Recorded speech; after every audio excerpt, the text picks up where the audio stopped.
শুভ দুপুর। আমন্ত্রণ ব্যবসা বাণিজ্য আর অর্থনীতির সবশেষ সংবাদ নিয়ে নিউজ 24 এর নিয়মিত আয়োজন বিজনেস আওয়ারে। সাথে আছে হোসাইন শাহাদাত। শনি থেকে বৃহস্পতিবার দুপুর 1টায় প্রচারিত হচ্ছে এই অনুষ্ঠান। আয়োজনে থাকছে দেশ বিদেশের ব্যবসা বাণিজ্যের সবশেষ খবর এবং খবরের বিশ্লেষণ। এছাড়াও আছে শেয়ার বাজার এবং মুদ্রা বাজারের আপডেট। অর্থ পাচার কমে যাওয়ায় বৈদেশিক মুদ্রা রিজার্ভ বাড়ছে। শনিবার রাজধানীর একটি হোটেলে সেন্টার ফর নন রেসিডেন্স বাংলাদেশিস আয়োজিত ব্র্যান্ডিং বাংলাদেশ শীর্ষক আলোচনায় কথা বলেন কেন্দ্রীয় ব্যাংকের governor doctor Ahsan H Mansur. বলেন, দেশে এখন ডলার সংকট নেই, বরং ব্যাংকগুলোতে টাকার সংকট আছে। এ সময় বিএনপির স্থায়ী কমিটির সদস্য আমির খসরু মাহমুদ চৌধুরী বলেন, গণতান্ত্রিক প্রক্রিয়ায় যত দেরি হবে ততই অস্থিরতা বাড়বে, অর্থনীতি ক্ষতিগ্রস্ত হবে। আওয়ামী লীগ সরকারের 15 বছরে $240 বিলিয়ন চলে গেছে দেশের বাইরে। এমন লুটপাটে ধস নামে বৈদেশিক মুদ্রা রিজার্ভে। $48 বিলিয়ন থেকে রিজার্ভ নেমে আসে 20 বিলিয়নের নিচে। তবে স্বৈরাচারী সরকার পতনের পর থেকে অনেকটা বন্ধ হয়েছে অর্থ পাচার। গভর্নর বলছেন, পাচার বন্ধের পাশাপাশি এক বছরে প্রবাসী আয় বেড়েছে 29%। এর ফলেই বাড়ছে বৈদেশিক মুদ্রার রিজার্ভ।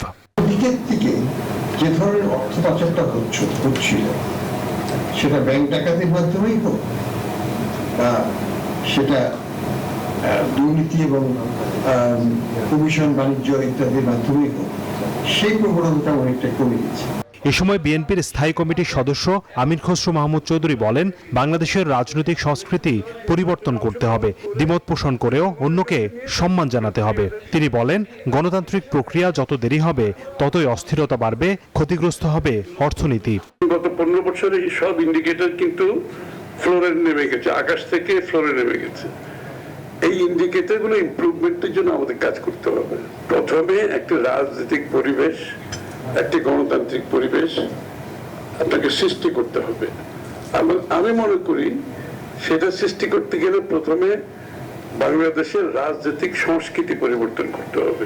এ সময় পিআর পদ্ধতি সংসদে এনে পাশ করানোর আহ্বান জানান আমির খসরু। বলেন, নির্বাচিত সরকার ছাড়া আইনের শাসন প্রতিষ্ঠা করা সম্ভব নয়।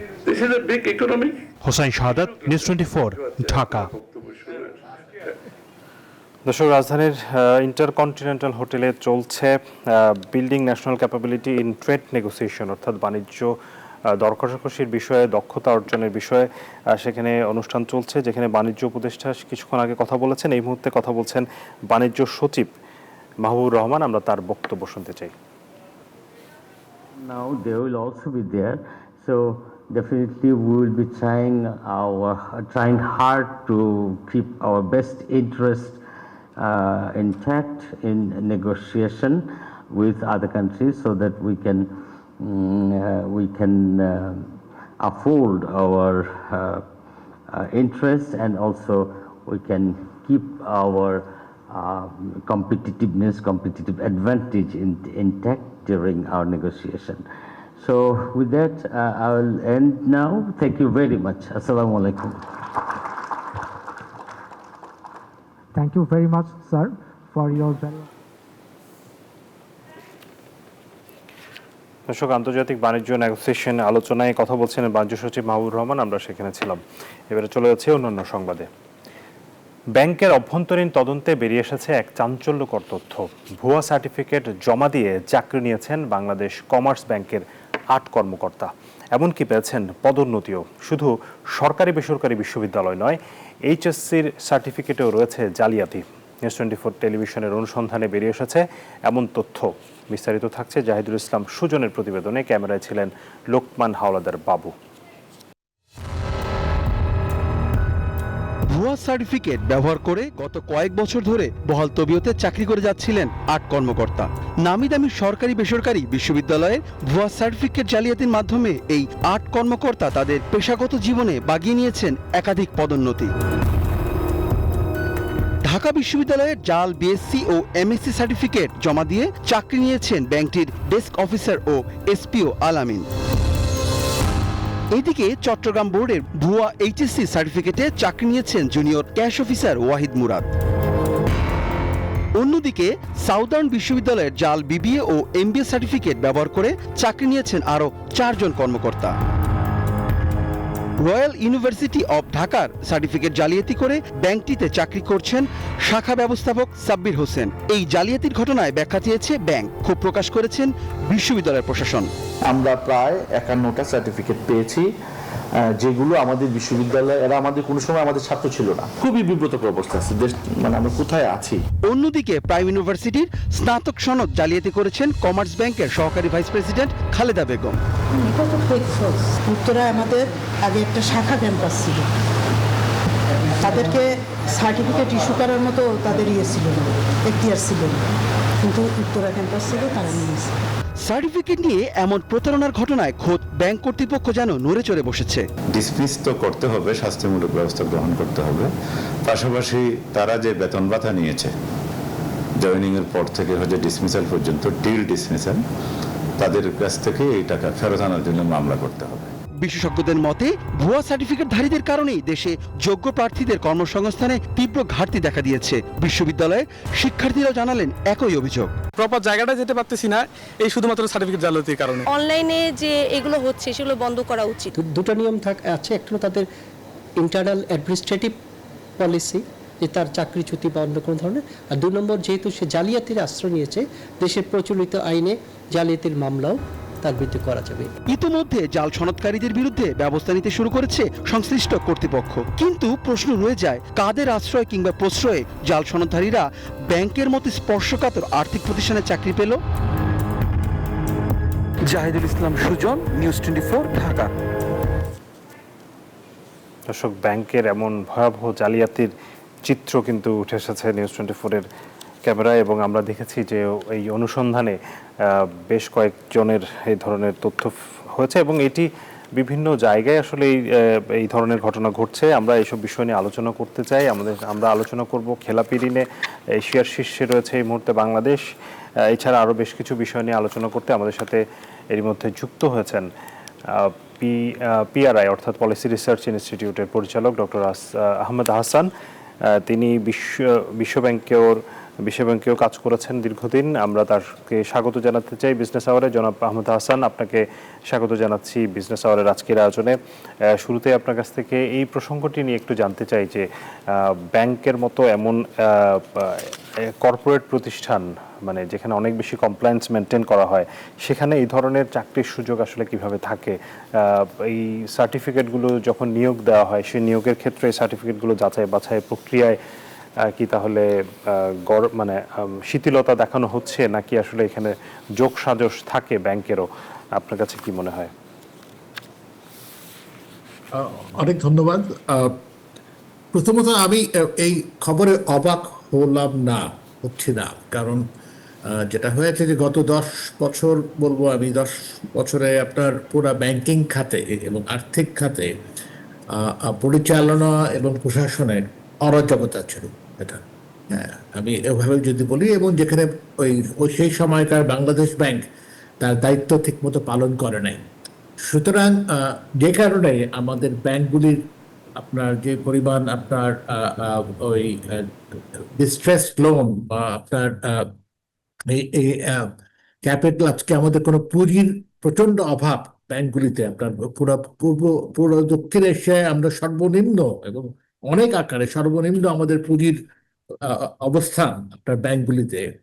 তো এই অবস্থাগুলি হয়েছে কারণ বাংলাদেশ ব্যাংক আর যা ভূমিকা পালন করার কথা ছিল এর পূর্বে সেটা করে নাই, যে কারণে ব্যাংক খাতে অরাজকতা ছিল। ব্যাংকের বোর্ডগুলিতে সব পারিবারিক আধিপত্য ছিল, যে কারণে আমি বলবো যে খুব সম্ভবত এখানে যোগ সাজসের ব্যাপার ছিল, এখানে এটা আকস্মিকভাবে হয়নি ছিল। আমরা এই যে এই ধরনের ঘটনাগুলো ঘটছে, তাহলে বাংলাদেশ ব্যাংক আসলে এখানে ভূমিকা কি ছিল? বাংলাদেশ ব্যাংকের যেই মনিটরিং করার কথা, সেই জায়গাটাতে কি বাংলাদেশ ব্যাংকেরও কোনো কর্মকর্তার সাথে জড়িত থাকতে পারে, নাকি মানে আসলে তাহলে বাংলাদেশ ব্যাংকের রোলটা কি ছিল এই জায়গাটাতে? এটা তো আমি সরাসরি বলতে পারবো না তথ্যগতভাবে যে তাদের নির্দিষ্ট কি ভূমিকা ছিল এই ক্ষেত্রে, কিন্তু সার্বিকভাবে তাদের যে ব্যাংকিং সুপারভিশনে তাদের যে একটা ভূমিকা থাকার কথা, এবং অর্থ মন্ত্রণালয়ের একটা ভূমিকা একটা আছে, তো সেখানে তারা ব্যর্থ হয়েছে, এর কোনো সন্দেহ নাই। আমি যেটা বললাম, শুধুমাত্র আপনার এই আপনার ভুয়া সার্টিফিকেট না, ঋণ খেলাপির যে বিশাল একটা সংকট আমাদের অর্থনীতিতে, তো এই সবগুলি হয়েছে তাদের এই পরিচালনার ব্যর্থতার কারণে।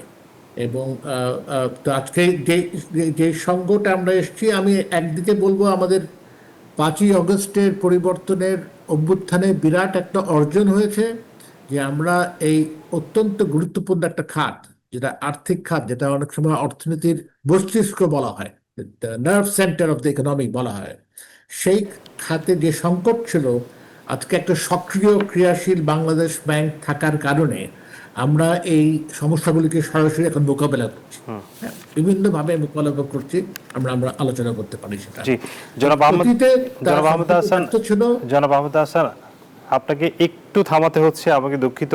আমি আবারও আপনার কাছে ফিরছি আলোচনায়। আমরা একটু, আপনি জানেন যে ঢাকা ইউনিভার্সিটির ডাকসু নির্বাচনের প্রস্তুতি চলছে। সেখানে এই মুহূর্তে ঢাকা বিশ্ববিদ্যালয়ের কলা ভবনের বটতলায় ছাত্রদল সমর্থিত প্যানেলের শপথ গ্রহণ চলছে। আমরা একটু সরাসরি সেখানে চলে যেতে চাই। জাতীয় সঙ্গীত পাঠ শুরু করার জন্য আমি সবিনয় অনুরোধ করছি। আমার সোনার বাংলা, আমি তোমায় ভালোবাসি,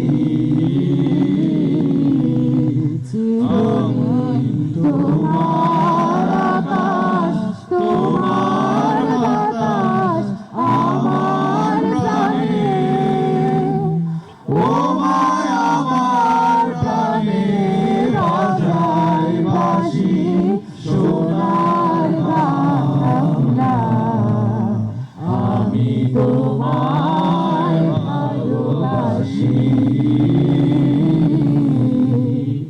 ও আগুনে তোর আমের মনে গায়ে পাগল করে, ও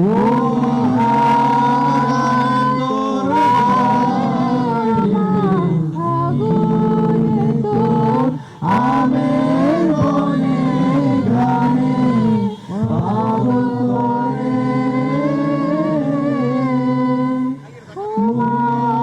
গ্রামে তোর ভরা খেতে কি রেখেছি, আমি কি রেখেছি, মধুর হাসি, সোনার বাংলা, আমি তোমায় ভালোবাসি। কি ছায়ারো, কি স্নেহ, কি মায়া গো, কি আঁচল বিছায়েছো বটের মূলে, নদীর কূলে কূলে, মাদুর বদন খালি মনের মনে লাগে, সুধার মতো মরি হায়, হায় রে মাতোর মুখের বাণী আমার কানে লাগে, সুধার মতো মাতোর বদন খালি মলিন হলে আমি নয়ন, ও মায় আমি নয়ন জলে ভাসি, সোনার বাংলা, আমি তোমায় ভালোবাসি।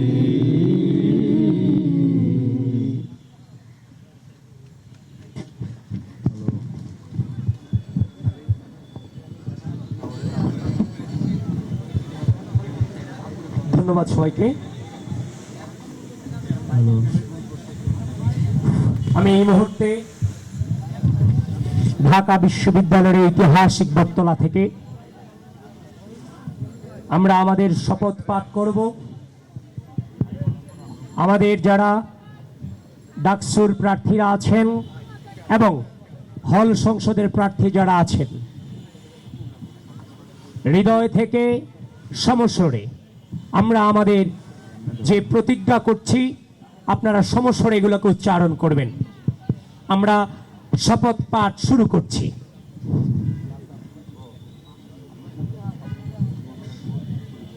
আর প্রত্যেকে যখন শপথ পাঠ করবেন ডান হাত বুকে রেখেই শপথ পাঠ করবেন।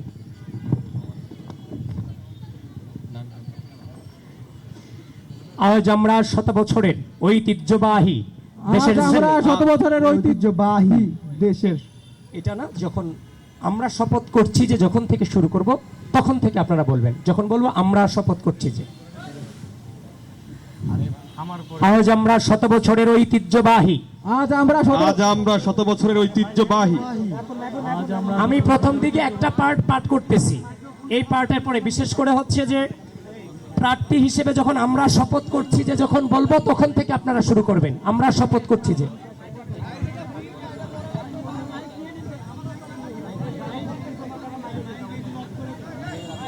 আমি শুরু করছি।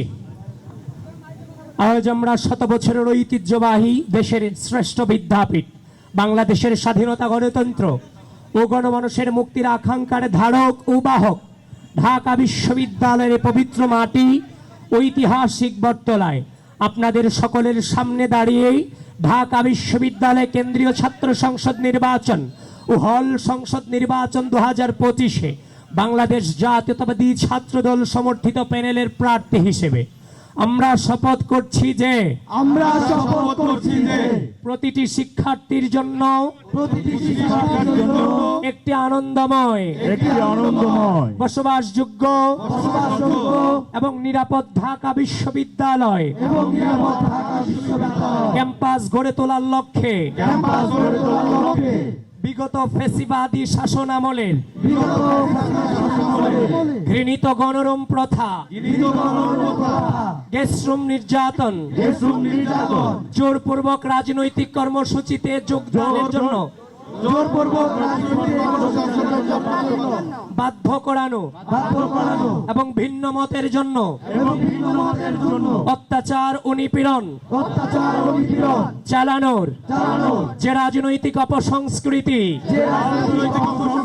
গড়ে উঠেছিল, যে কোনো মূল্যে আমাদের ক্যাম্পাসে তা আর কখনো ফিরে আসতে দিব না। আমরা শপথ করছি যে যেভাবে আমরা বিগত 1.5 দশকের ফ্যাসিবাদী শাসন আমলের চূড়ান্ত লড়াইয়ে 2024-এর জুলাইয়ের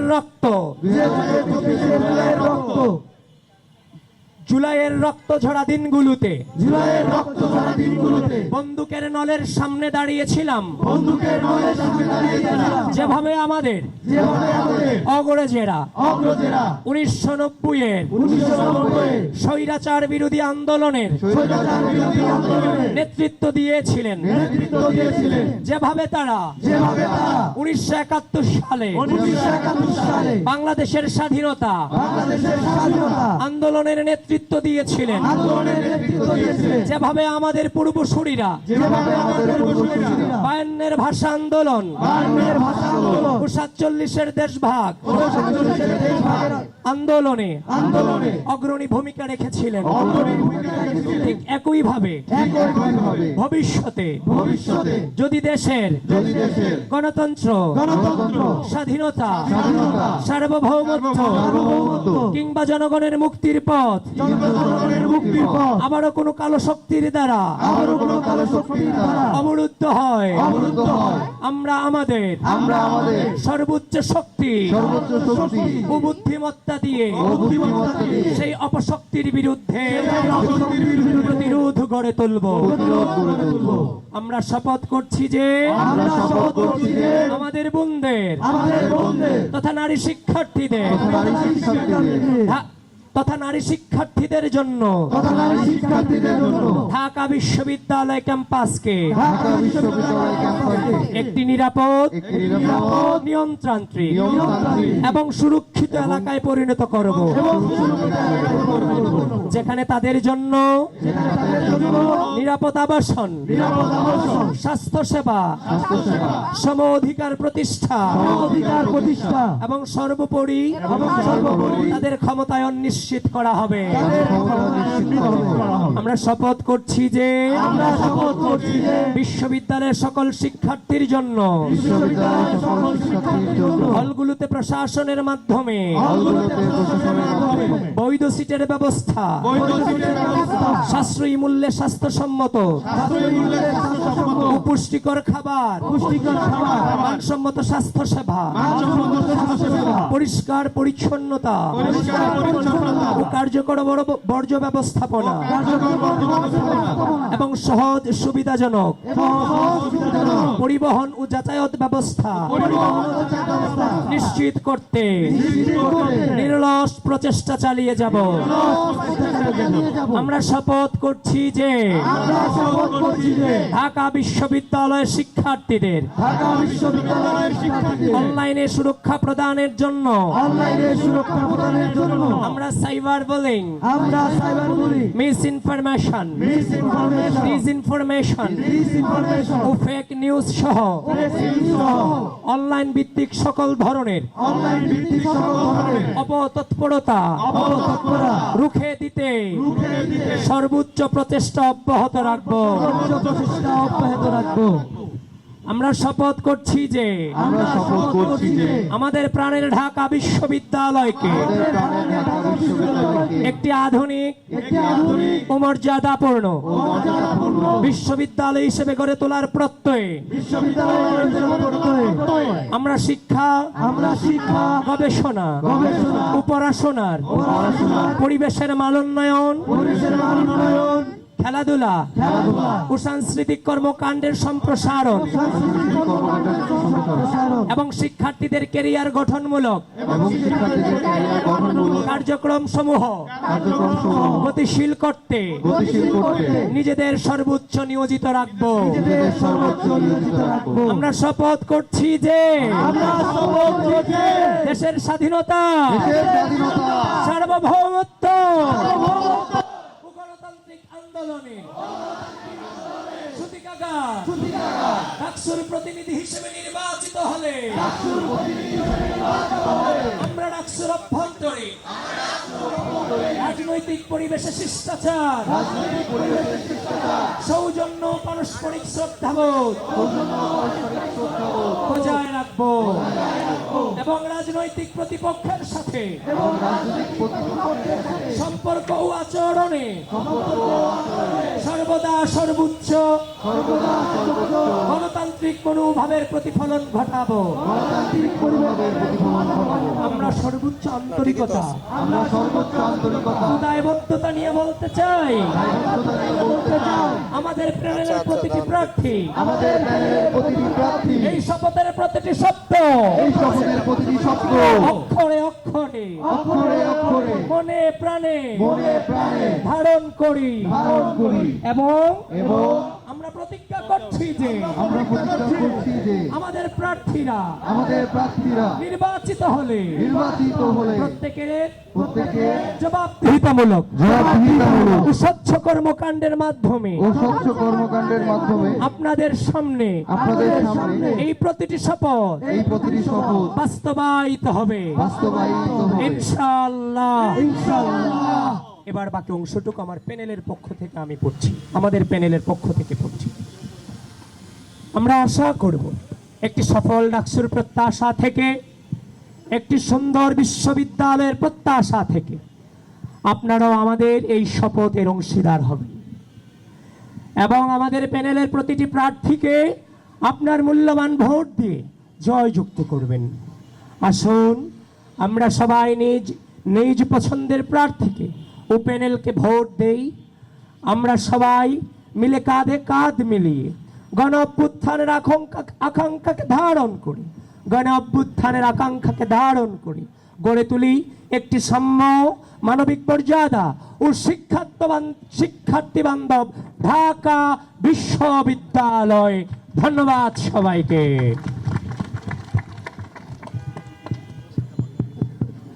আমাদের শপথ অনুষ্ঠান শেষ হয়েছে।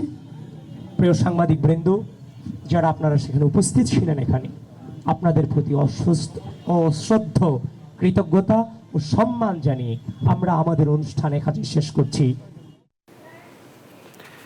দর্শক, ডাকসু নির্বাচনের ছাত্রদল সমর্থিত প্যানেলের শপথ গ্রহণ অনুষ্ঠানে ছিলাম এতক্ষণ পর্যন্ত আমরা ঢাকা বিশ্ববিদ্যালয়ে। এবার আমরা আলোচনায় আবারও ফিরতে চাই। আমাদের সাথে আছেন পিআরআইয়ের পরিচালক ডক্টর আহমেদ আহসান।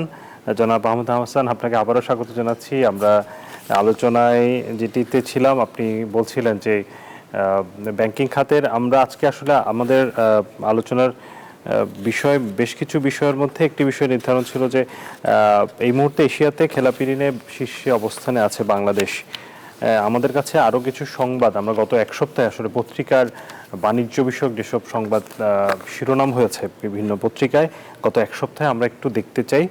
আমরা শুরুতেই যেতে চাই যে প্রথম আলোর আজকের যেই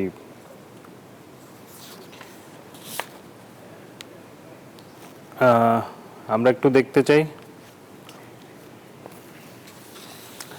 যে মাথাপিছু জিডিপিতে দক্ষিণ এশিয়ার 8 দেশের মধ্যে বাংলাদেশ পঞ্চম। অর্থাৎ এই মুহূর্তে দক্ষিণ এশিয়ার 8টি দেশের মধ্যে কিন্তু মাথাপিছু আয় অনেকটা জিডিপিতে বেশ খানিকটা পিছিয়ে আছে বাংলাদেশ। এরপরের পত্রিকা বাংলাদেশ, বিদেশি পর্যটক থেকে আয় 1 বছরে $1,30,00,000 কমে গেছে। অর্থাৎ এই মুহূর্তে বিদেশি পর্যটন আসা কমেছে বাংলাদেশে এবং এর প্রভাব পড়েছে গত 1 বছরে $1,30,00,000 কমেছে। এমনিতেই আসলে বাংলাদেশে বিদেশি পর্যটকের সংখ্যা অনেক কম, সেটি আরও বেশি কমেছে বিভিন্ন কারণে, বিশেষ করে রাজনৈতিক অস্থিরতা এর পেছনে বড় কারণ। এরপরের পত্রিকা ডেইলি স্টারে আমরা দেখছি যে বলছি যে 1.5 মাসে বাজার থেকে প্রায় $1 বিলিয়ন কিনেছে বাংলাদেশ ব্যাংক। বাংলাদেশ ব্যাংক আসলে ডলারের যে বাজারটি সেটি ভালোভাবেই ম্যানেজ করতে পেরেছে এবং বিভিন্ন সময় আমরা দেখেছি গত কয়েক মাসে কিন্তু বেশ প্রায় $1 বিলিয়ন বিভিন্ন ব্যাংক থেকে বাংলাদেশ ব্যাংক কিনেছে। এরপরের শিরোনামটা আমরা যদি দেখি, যেটি বলছিলাম যে এটি গত 2 দিন আগের সংবাদ, এশিয়াতে খেলাপি ঋণের শীর্ষে এই মুহূর্তে বাংলাদেশ। অর্থাৎ বাংলাদেশের যে খেলাপি ঋণ, যে পরিমাণ বাংলাদেশের ব্যাংকগুলো ঋণ বিতরণ করেছে তার মধ্যে সবচেয়ে যেই বড় অংশই আসলে খেলাপিতে আছে, সেটি দক্ষিণ এশিয়ার অন্যান্য দেশে বেশ কম, সেটি প্রতিবেদনে উঠে এসেছে। পরবর্তী সংবাদটি দ্য বিজনেস স্ট্যান্ডার্ড, তারা বলছে যে রাষ্ট্রায়ত্ত প্রতিষ্ঠানের শীর্ষ 100 ঋণ খেলাপি মামলা দ্রুত নিষ্পত্তি করার উদ্যোগ অর্থ মন্ত্রণালয়। আমরা জানি যে অর্থ ঋণ আদালতে খেলাপির অনেকগুলো মামলা রয়েছে যেগুলো পেন্ডিং আছে, যে কারণে আসলে এই অর্থগুলো উদ্ধার করা যাচ্ছে না এবং এগুলো খেলাপিতেও অন্তর্ভুক্ত করা যাচ্ছে না। এই ধরনের মামলাগুলোকে নিষ্পত্তি করতে চায়, যেগুলো সবচেয়ে বড় মামলা রয়েছে। বৈদেশিক মুদ্রার রিজার্ভের $31 বিলিয়ন, এটি একটি ভালো সংবাদ। আসলে আমরা দেখেছি যে জুলাই গত বছর যখন অগাস্টে ক্ষমতা গ্রহণ করে অন্তর্বর্তী সরকার, সেই সময়ে বেশ কম ছিল, অর্থাৎ $20 বিলিয়ন আশেপাশে ছিল, সেটি এখন বেশ খানিকটা ভালো হয়েছে সেটিরই। এবং গতকাল আমরা গভর্নরকে বলতে শুনেছি, তিনি বলেছেন যে পাচার বন্ধ হয়েছে, এই কারণেই রিজার্ভ বেড়েছে। বেসরকারি পেট্রোকেমিক্যাল ও রিফাইনারি প্ল্যান্ট বন্ধ পুনরায় চালু করতে সরকারের হস্তক্ষেপ চেয়েছেন ব্যবসায়ীরা। এটি একটি খারাপ খবর। দ্য ফাইন্যান্সিয়াল এক্সপ্রেস তারা এই সংবাদটি করেছে। জনাব আহমেদ আহসান, আপনার কাছে ফিরতে চাই আলোচনায়, যেটি আসলে একটি সংবাদ বেশ দুশ্চিন্তার কারণ হয়ে দাঁড়িয়েছে, সেটি হচ্ছে যে খেলাপি ঋণ এবং এশিয়ার মধ্যে শীর্ষ অবস্থানে এই মুহূর্তে। এই খেলাপি ঋণ উদ্ধারে অথবা সেটিকে বন্ধে বাংলাদেশ ব্যাংক এখন পর্যন্ত যেসব উদ্যোগ নিয়েছে, সেখানে কি আপনি কোনো ঘাটতি দেখেন? আমি খেলাপি ঋণের পাশাপাশি যেটা আরেকটা ব্যাপারে বলতে চাই যে মূলধনের প্রাপ্যতা যেটা বাংলাদেশের, সেই অঙ্কটা কিন্তু আরো বেশি ভয়ঙ্কর দুশ্চিন্তার। আমাদের ব্যাংকগুলির মূলধনের প্রাপ্যতা শতকরা 3.1 ভাগ, যেখানে আপনার শতকরা 10 ভাগের কম গেলে পরেই এক ধরনের সংকটের ওটা লক্ষণ। আর তুলনা করা যায় যে এই মূলধনের প্রাপ্যতা ব্যাংকগুলিতে ভারতে হচ্ছে শতকরা 17%, পাকিস্তানের শতকরা 20%। সেখানে আমাদের এই মুহূর্তে 3.1%। তো আমরা যে কি এই আর্থিক খাতে, ব্যাংকিং খাতে কি ধরনের সংকট বা ঝড়ের মধ্যে দিয়ে যাচ্ছি তার একটা তথ্য দিলাম। এবং তার আরেকটা তথ্য হচ্ছে, আমি বলছি যে এই আমাদের যে এই ক্রেডিট বা ওই ধারের যে বৃদ্ধি, সেটা কিন্তু অত্যন্ত কমে গেছে। এখন এই বছর বোধহয় সর্বশেষ ফিগার যেটা এসছে, শতকরা 6% কম কিন্তু আমাদের ধারের বৃদ্ধি। হ্যাঁ, তো সেখানে হচ্ছে স্বাভাবিকভাবে বাংলাদেশের ইতিহাসে প্রতি বছর 15-16% আমাদের ক্রেডিট গ্রোথ হয়, ক্রেডিটের বৃদ্ধি হয়। সেখানে মাত্র শতকরা 6% মতো প্রাইভেট সেক্টর ক্রেডিট গ্রোথ হচ্ছে। তার মানে হচ্ছে যে সামগ্রিকভাবে আপনার অর্থনীতিটা বেশ ধীর গতিতে এগোচ্ছে, এক ধরনের মন্দার দিকে আমরা এগোচ্ছি। আপনার সরাসরি যে প্রশ্নটা ছিল যে তারা ঋণ খেলাপির ব্যাপারে কি যথেষ্ট উদ্যোগ নিয়েছে কিনা, আমার উত্তর হচ্ছে, আমি বুঝতে পেরেছি হ্যাঁ, তারা নিচ্ছে। এবং তারা শুধু যে আপনার বাংলাদেশের ভিতরে নিচ্ছে শুধু না, তারা বাইরেও যেসব ঋণ পাচার হয়ে গেছে, যে অর্থ পাচার হয়ে গেছে, সে ব্যাপারেও তারা বিভিন্ন ধরনের উদ্যোগ নিচ্ছে। যেমন যারা ঋণ খেলাপিদের বাইরে প্রপার্টি অ্যাটাচ করে দেওয়া হচ্ছে, যে তারা সেসব প্রপার্টি ব্যবহার করতে পারবে না, সেই উদ্যোগও তারা নিয়েছে। তো এক কথায় ওনারা যা করার, ঋণ খেলাপি বন্ধ করার জন্য এই মুহূর্তে ওনারা করছেন ঠিক মতো। আরেকটি বিষয় হচ্ছে যে বাংলাদেশের এই মুহূর্তে যে অর্থনীতির যে মন্দা চলছে, মন্দায় বলতে হবে, কারণ আসলে বিনিয়োগ স্থবির হয়ে আছে, কর্মসংস্থান হচ্ছে না। আমরা দেখছি যে দারিদ্র্যের হার আশঙ্কাজনকভাবে বেড়েছে। এই যদি মানে রাজনৈতিক যে পরিস্থিতি এই মুহূর্তে চলছে, এটি যদি চলতে থাকে এবং সময় মতো নির্বাচন যদি না হতে পারে, সেক্ষেত্রে নিশ্চয়ই এই অনিশ্চয়তা আরও বাড়বে এবং কর্মসংস্থানের জায়গাটাতে আসলে বড় ধরনের ঘাটতি দেখা দিচ্ছে। সেই জায়গাটাতে সরকার এই মুহূর্তে, মানে অন্তর্বর্তী সরকারের কথাই যদি বলি, আগামী 6 মাস যেহেতু তাদের সময় আছে, এই সময়টিতে কর্মসংস্থান তৈরির ক্ষেত্রে, ব্যবসায়ীদেরকে বিনিয়োগে আকৃষ্ট করার ক্ষেত্রে কি কোনো উদ্যোগ প্রয়োজন আছে, মানে সুযোগ আছে কিনা? এই ক্ষেত্রে সবচেয়ে বেশি জরুরি হচ্ছে দেশে এবং অর্থনীতিতে আস্থা ফিরিয়ে আনা। এবং আস্থা ফিরিয়ে আনার একমাত্র উপায় হচ্ছে রাজনৈতিক স্থিতিশীলতা প্রয়োজন। তো এখানে একটা দিক প্রয়োজন, একটা ভবিষ্যৎ সম্বন্ধে আমাদের এক ধরনের আশা এবং আস্থা প্রয়োজন। সেই ক্ষেত্রে রাজনৈতিক স্থিতিশীলতা এবং নির্বাচনটা, আমার মতে, আমি অর্থনীতিবিদ হিসেবে বলছি, এটা অত্যন্ত প্রয়োজন। অনিশ্চয়তা হচ্ছে যে কোনো অর্থনীতির সবচেয়ে বড় শত্রু। তো এই মুহূর্তে বাংলাদেশের অনিশ্চয়তা সাংঘাতিকভাবে আপনার বিদ্যমান, তাই না? আপনারা তো জানেন বিভিন্ন খবর থেকে। এবং যেসব আপনি কথাগুলি বললেন, যে আসলে যেটা অনেকে অবগত না, যে আমরা যদি বাংলাদেশ ব্যুরো অফ স্ট্যাটিস্টিক্সের গত ডিসেম্বর মাসের ডেটা যদি দেখি, 2024 সালে প্রায় 30 লক্ষ লোক আর আপনার কর্মরত নয়। তারা ওরা আগে কাজ করছিল, বছরের শেষে গিয়ে 30 লক্ষ লোক আপনার কমে গেছে।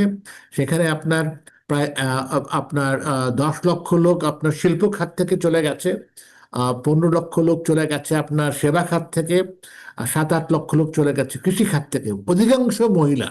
সুতরাং এখানে দেশে যে সাধারণ মানুষের যে অনেক কষ্ট, সেখান থেকে এটা বের হয়ে আসছে। এবং তার একটা বড় কারণ আপনি যেটা বললেন, যে বিনিয়োগে হচ্ছে না, বিনিয়োগ স্থিতিশীল, বিনিয়োগে আপনার কোনো ধরনের বিনিয়োগে কোনো বৃদ্ধি নেই। হ্যাঁ, তো এটা এক অর্থে তোলে, আমি অর্থনৈতিক তত্ত্ব দিয়ে বলতে পারি যে এক অর্থে অর্থনীতির কোনো বৃদ্ধি নাই, কিন্তু আমরা বলছি শতকরা 3-4% বৃদ্ধি হয়েছে গত বছর, এবছর আরেকটু বেশি আশা করছি। কিন্তু আসলে এটা বাস্তব না। যদি আমরা রাজনৈতিক স্থিতিশীলতা ফেরত না আনতে পারি, আস্থা ফেরত না আনতে পারি, বিনিয়োগ ফেরত না আনতে পারি, শুধুমাত্র বড় শিল্পের ক্ষেত্রে না, ছোট শিল্পের ক্ষেত্র, ক্ষুদ্র শিল্পের ক্ষেত্রে, ক্ষুদ্র ব্যবসায়ীদের ক্ষেত্রে আস্থা যদি ফিরিয়ে না আসতে পারি, আমাদের সামনে অনেক ধরনের সামাজিক অর্থনৈতিক সমস্যা হবে। জি, নিশ্চয়ই আমরা সেটা চাইবো না, সরকার এই বিষয়ে নজর দেবে আশা করছি। আপনাকে অনেক ধন্যবাদ ডক্টর হামাদ হাসান আমাদেরকে সময় দেওয়ার জন্য। নিশ্চয়ই ভবিষ্যতে আপনার সাথে আবারও কথা বলার সুযোগ হবে। আপনাকে ধন্যবাদ। দর্শক, আমরা আলোচনা করছিলাম অর্থনীতি এবং ব্যাংকিং খাতের নানান সমস্যা, জটিলতা, চ্যালেঞ্জ নিয়ে। এর সাথে বিরতির সময় হচ্ছে, ফিরবো শেয়ার বাজার, মুদ্রা বাজার সহ অন্যান্য খবর নিয়ে। স্বাগত আরেকবার বিজনেস আওয়ারে। এবারে জানাবো শেয়ার বাজারের খবর। ঢাকা স্টক এক্সচেঞ্জের ওয়েবসাইট থেকে জেনে নিব পুঁজিবাজারের আজকের সবশেষ খবরাখবর। এখন পর্যন্ত বড় ধরনের লেনদেন হচ্ছে আমরা দেখতে পাচ্ছি। 1100 কোটি টাকা ছাড়িয়ে গেছে কিন্তু লেনদেনের পরিমাণ। দিন শেষে 1500 কোটি ছাড়িয়ে যাবে সেটি আসলে বলাই যাচ্ছে। এবং সূচকেরও বেশ ঊর্ধ্বগতি, 35 পয়েন্ট বেড়েছে। ডিএসইএক্স ইন্ডেক্স অবস্থান করছে 5649 পয়েন্টে। ডিএসই সরিয়া ইন্ডেক্স বেড়েছে 3.2 পয়েন্ট, অবস্থান 1233। ডিএস30 অবস্থান 2190, বেড়েছে 8.1 পয়েন্ট। যেটি বলছিলাম, 1100 কোটি টাকা লেনদেন হয়েছে এখন পর্যন্ত। লেনদেনে অংশ নেওয়া কোম্পানিগুলোর মধ্যে দাম বেড়েছে 262টির, কমেছে 92টির এবং অপরিবর্তিত আছে 43টি কোম্পানির শেয়ারের দর। জানাবো স্বর্ণ, মুদ্রা এবং রূপার বাজারের আপডেট।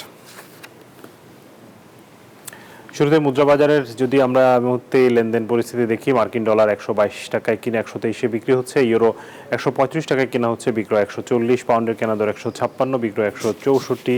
চীনা ইউয়ান 15 টাকা 50 পয়সা কিনে 17 টাকা 30 পয়সা বিক্রি করা হচ্ছে। সৌদি রিয়ালের কেনা দর 31 টাকা, বিক্রয় 32 টাকা 20 পয়সা। ভারতীয় রুপি কেনা হচ্ছে 1 টাকা 38 পয়সা, বিক্রয় 1 টাকা 45 পয়সা। স্বর্ণের দরদাম জানাবো। 22 ক্যারেট স্বর্ণ প্রতি ভরি 1,78,000 টাকায় বিক্রি হচ্ছে। 21 ক্যারেটের দাম পড়ছে 1,70,000 টাকার বেশি। 18 ক্যারেট 1,46,000 এবং সনাতন রূপা স্বর্ণ বিক্রি হচ্ছে 1,20,583 টাকায়।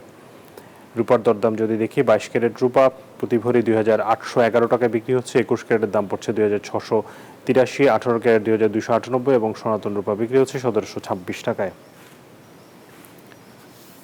দর্শক, এরই সাথে সময় হচ্ছে আরও একটি বিরতির। ফিরবো দেশ ও বিশ্ব বাণিজ্যের আরও খবর নিয়ে, সাথে থাকবেন আশা করছি। স্বাগত আরেকবার বিজনেস আওয়ারে। এবারে জনপদের শিল্প ও বাণিজ্যের খবর। G9 জাতের কলা চাষ অন্য জাতের চেয়ে আকারে বড়, রোগ প্রতিরোধ ক্ষমতা ভালো এবং দামও বেশি। আমাদের খরচও কম, তাই এই কলা চাষে আগ্রহী হচ্ছেন কৃষক। তাদের সব ধরনের পরামর্শ এবং সহযোগিতার আশ্বাস কৃষি বিভাগের। মাধবউদ্দিন লালনের তথ্য ছবিতে ডেস্ক রিপোর্ট। কুষ্টিয়ার মিরপুরের তরুণ কৃষি উদ্যোক্তা সোহেল রানা কয়েক বছর আগে পরীক্ষামূলকভাবে 1 বিঘা জমিতে G9 জাতের কলার চাষ শুরু করেন। উচ্চ ফলনশীল, আকারে বড় এবং রোগ প্রতিরোধ ক্ষমতা বেশি হওয়ায় সফলতাও পেয়েছেন। বর্তমানে 24 বিঘার বেশি জমিতে কলার চাষ করেছেন এই তরুণ। প্রায় 7,500 কলা গাছ আছে, বিভিন্ন সাইজের। হারভেস্ট করছি, কলাতে আমি সব থেকে বেশি লাভবান। কোনোদিন সাহস করে করলে এবং মনোযোগ দিয়ে করলে যে সফল হওয়া যায়, এটা আসলে আমাকে দেখে অনেকে অনুপ্রাণিত হচ্ছে। এখন সোহেলের সফলতা দেখে এখন G9 জাতের কলা চাষে আগ্রহী হচ্ছেন অনেকেই। পরামর্শ ও চারা দিয়ে সহায়তা করছেন সোহেলও। আমি ভাবছিলাম যে আমি অন্য চাষ করি, আমি কিন্তু ধান, গম, এগুলো ভুট্টা এগুলো চাষ করি। এখন G9 কলা আমি চাষ করব। 3 একর জমি আমি সিলেক্ট করছি চাষ করার জন্য। এখানে বিনিয়োগ খুব বেশি না, কিন্তু এটার লাভজনকটা একটু বেশি, আর এটার মান সবসময়। 1 বিঘা জমিতে এই জাতের কলা চাষে খরচ হয় 50 থেকে 60,000 টাকা। সব খরচ বাদে লাভ হয় 1.5 থেকে 2 লাখ টাকা। G9 কলার কান্দিগুলো খুবই বড় হয়, আবার জয়েন্ট কলার কান্দিগুলো ভালো বড় হয়। যদি শক্তি আপনার ছড়াই বেশি হয়, কান বড় হয়, যাতে আমরা এই 28 মাসের ভিতর 3 বার কলা নিতে পারি। কৃষি বিভাগ বলছে কুষ্টিয়া অঞ্চলের মাটি কলা চাষের উপযোগী। G9 জাতের কলার চাষ সম্প্রসারণে কাজ করছে কৃষি বিভাগ। মাটিটা আছে, সয়েলটা এটা বেলে দোআঁশ মাটি। এই মাটিটা কলা চাষের জন্য খুবই উপযোগী। আর এই মাটিটা আপনার রাসায়নিক সার খুব কম লাগে, প্লাস জৈব সার ব্যবহার করা হয়। যেহেতু আমাদের এখানে রাসায়নিক সার ব্যবহার করা হয় না বললেই চলে, জৈব সারটাই ব্যবহার করা হয়, যার কারণে এই কলার সাইজটাও ভালো হয়, মোটা হয়, সুস্বাদু হয়। শিক্ষিত তরুণদের G9 জাতের কলা চাষে সরকারি পৃষ্ঠপোষকতা দিলে বেকারত্ব কমার পাশাপাশি কৃষি বিপ্লব ঘটবে বলে মনে করেন সংশ্লিষ্টরা। Desk report, news 24। এবারে বিশ্ব বাণিজ্যের খবর। বাংলাদেশের সঙ্গে মুক্ত বাণিজ্য চুক্তির আহ্বান জানিয়েছেন ন্যাটোর অস্ট্রিয়া বিভাগের চেয়ারম্যান গুন্থার ফেলিঙ্গার। সামাজিক যোগাযোগ মাধ্যম এক্সে একটি পোস্ট করে এই মতামত তুলে ধরেন তিনি। গুন্থারের মতে বাংলাদেশ এবং ইউরোপীয় ইউনিয়নের মধ্যে পুরোপুরি মুক্ত বাণিজ্য চুক্তি হলে লাভবান হবে দুদেশই। ভারতকে ইউরোপীয় ইউনিয়নের আর প্রয়োজন নেই বলেও এই পোস্টে মন্তব্য করেন তিনি। এর আগে ভারতের বিভিন্ন রাজ্যের আলাদা আলাদা নামকরণ করে এবং পতাকা দিয়ে একটি মানচিত্র বিশ্বের কাছে তুলে ধরেন ন্যাটোর প্রভাবশালী এই নেতা।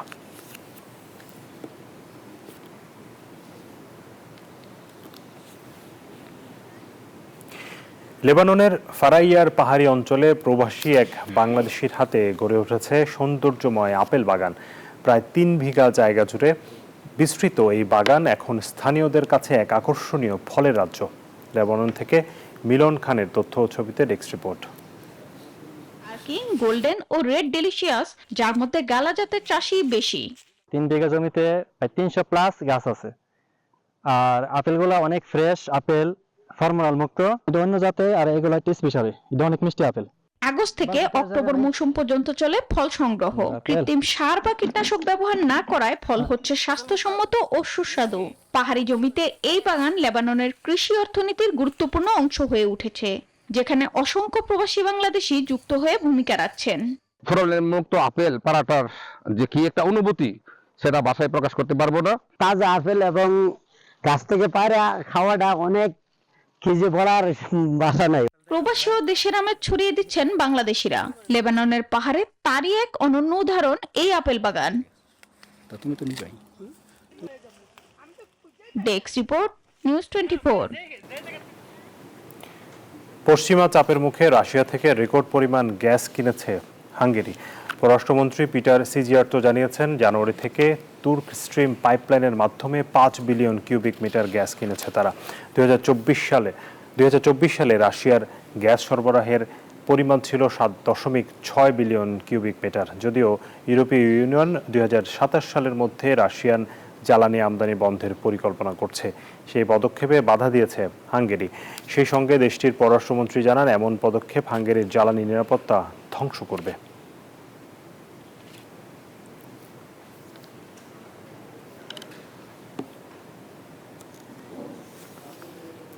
দর্শক, এই ছিল বিজনেস আওয়ারের আজকের আয়োজনে। সাথে থাকার জন্য ধন্যবাদ সবাইকে।